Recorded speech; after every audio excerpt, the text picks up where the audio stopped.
Halo Bapak Prasetya, perkenalkan, nama saya Andra Octavian, selaku ketua kelompok dari kelompok ini, dan kami akan mempresentasikan hasil kerja kami.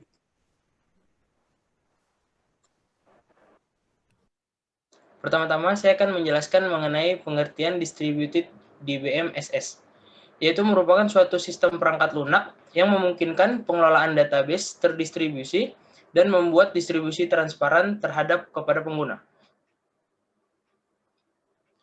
Di dalam DBMS tersebut juga terdapat beberapa karakteristik, seperti salah satu contohnya yaitu pengumpulan data bersama yang terkait secara logis, data dipecah menjadi beberapa bagian, fragmen yang direplikasi, hingga setiap DBMS berpartisipasi dalam setidaknya satu aplikasi global. Demikian dari presentasi saya, selanjutnya akan dilanjutkan oleh teman saya. Terima kasih. Oke, perkenalkan nama saya Martias. Di sini saya akan menjelaskan terkait dengan jenis bahasa DBMS. Nah, di sini ada dua jenis bahasa komputer yang dapat digunakan dalam berinteraksi dengan DBMS, yaitu yang pertama adalah Data Definition Language atau biasa disebut dengan DDL. Ini digunakan untuk menggambarkan desain dari basis data secara keseluruhan, mulai dari membuat tabel baru, membuat indeks, maupun mengubah tabel. Nah, yang kedua adalah Data Manipulation Language, DBML. Nah, ini digunakan untuk memanipulasi dan mengambil data dari database, menghapus data dari database, dan mengubah data pada suatu database. Next. Nah, kemudian saya akan membahas terkait dengan keuntungan dan kerugian dari DBMSS. Nah, keuntungannya yaitu adalah mencerminkan struktur organisasi, peningkatan scalability dan otonomi daerah, ketersediaan yang ditingkatkan, keandalan yang ditingkatkan, dan peningkatan kinerja serta ekonomi dan pertumbuhan modular. Nah, kalau kerugiannya itu adalah kompleksitas, biaya, keamanan, kontrol integritas lebih sulit, dan kurangnya standar, serta kurangnya pengalaman dan desain database lebih kompleks. Nah, sekian dari saya. Selanjutnya akan dijelaskan oleh teman saya. Terima kasih. Nama saya Cok Kelvin dan di sini saya akan menjelaskan tentang tipe-tipe DDBMS, yaitu yang pertama homogeneous DDBMS. Semua situs menggunakan produk DDBMS yang sama.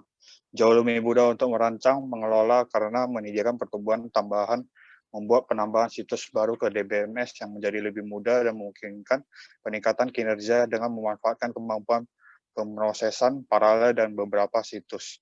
Yang kedua, heterogeneous DBMS, yaitu situs dapat menjalankan produk DBMS yang berbeda.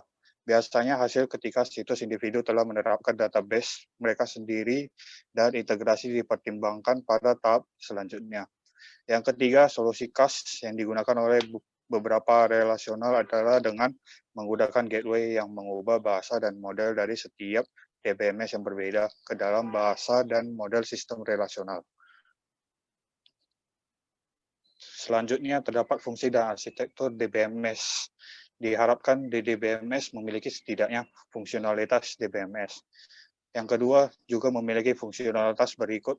Yang pertama, layanan komunikasi yang diperluas. Yang kedua, kamus data yang diperluas. Yang ketiga, pemrosesan query terdistribusi. Yang keempat, kontrol konkurensi yang diperluas. Yang kelima, layanan pemulihan yang diperpanjang. Selanjutnya akan dijelaskan oleh Ibrahim. Nama saya Ibrahim Satya dan saya akan menjelaskan arsitektur referensi untuk DDBMS. Karena keragamannya, tidak ada arsitektur yang diterima yang setara dengan arsitektur tingkat 3, ANSI, atau yang disebut SPARC. Arsitektur referensi terdiri dari yang pertama kumpulan skema eksternal global, kedua skema konseptual global atau GCS, yang ketiga skema fragmentasi dan skema alokasi, yang keempat kumpulan skema untuk setiap DBMS lokal yang sesuai dengan ANSI atau SPRC 3 level. Beberapa level mungkin hilang tergantung pada tingkat transparansi yang didukung. Dan macam-macam alokasi datanya adalah yang pertama centralized, terdiri dari database tunggal dan DBMS yang disimpan di satu situs dengan pengguna yang tersebar di seluruh jaringan. Yang kedua partition, database dipartisi menjadi fragmen yang terpisah, setiap fragmen ditetapkan ke satu situs. Yang ketiga, complete replication, terdiri dari pemeliharaan salinan lengkap database di setiap situs. Yang terakhir adalah selective replication, kombinasi partisi, replikasi, dan sentralisasi. Selanjutnya akan dilanjutkan oleh Rizky. Selanjutnya ada distributed database design.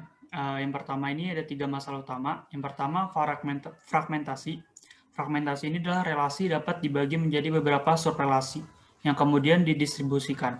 Selanjutnya ada alokasi. Alokasi ini setiap fragmen disimpan di situs dengan distribusi atau optimal.